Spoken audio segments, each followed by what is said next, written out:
Kasaragod railway parcel office നിലവിലെ രീതിയിൽ തന്നെ പ്രവർത്തനം തുടരുമെന്ന് ഉറപ്പു നൽകി റെയിൽവേ ഡിവിഷണൽ അധികൃതർ.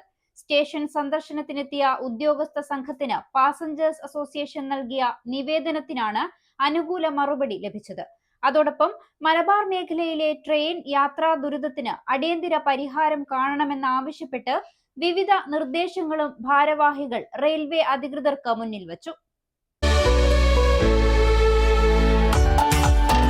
40 വർഷമായി നിങ്ങളുടെ ജീവിതത്തിന്റെ പുതുതാളം. Bindu jewellery. It's a promise of life time.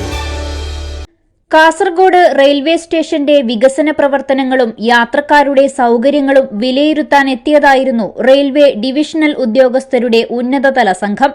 Divisional manager Madhukar Routh, ADRM Muhammad Islam, senior divisional commercial manager Balamurugan തുടങ്ങിയവരുടെ നേതൃത്വത്തിലുള്ള സംഘത്തെ പാസഞ്ചേഴ്സ് അസോസിയേഷൻ ഭാരവാഹികൾ നേരിൽ കണ്ട് നിവേദനം സമർപ്പിച്ചു.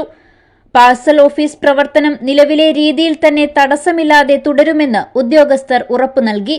നിവേദനത്തിൽ മലബാറിലെ യാത്രാക്ലേശത്തിന് പരിഹാരമാകുന്ന നിർണായക ആവശ്യങ്ങളാണ് ഭാരവാഹികൾ മുന്നോട്ടുവച്ചത്. വൈകുന്നേരങ്ങളിൽ കോഴിക്കോട് നിന്ന് കണ്ണൂർ വരെ സർവീസ് നടത്തുന്ന പാലക്കാട്, കണ്ണൂർ, കോയമ്പത്തൂർ, കണ്ണൂർ പാസഞ്ചറുകൾ കാസർഗോട്ടേക്കോ മഞ്ചേശ്വരത്തേക്കോ നീട്ടണമെന്ന് അസോസിയേഷൻ ആവശ്യപ്പെട്ടു.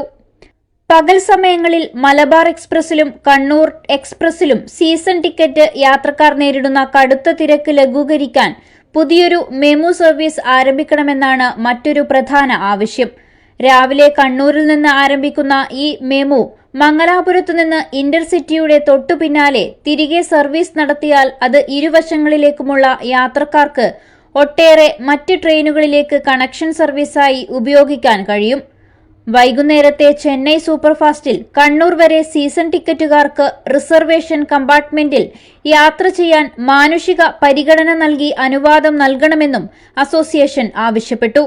ഒപ്പം അന്ത്യോദയ എക്സ്പ്രസിന് കാഞ്ഞങ്ങാട്, നീലേശ്വരം, പയ്യന്നൂർ എന്നിവിടങ്ങളിൽ സ്റ്റോപ്പ് അനുവദിക്കുകയും സർവീസ് പ്രതിദിനമാക്കുകയും വേണമെന്ന ആവശ്യവും റെയിൽവേ അധികൃതരുടെ ശ്രദ്ധയിൽപ്പെടുത്തിയിട്ടുണ്ട്. News 14 live, Kasaragod.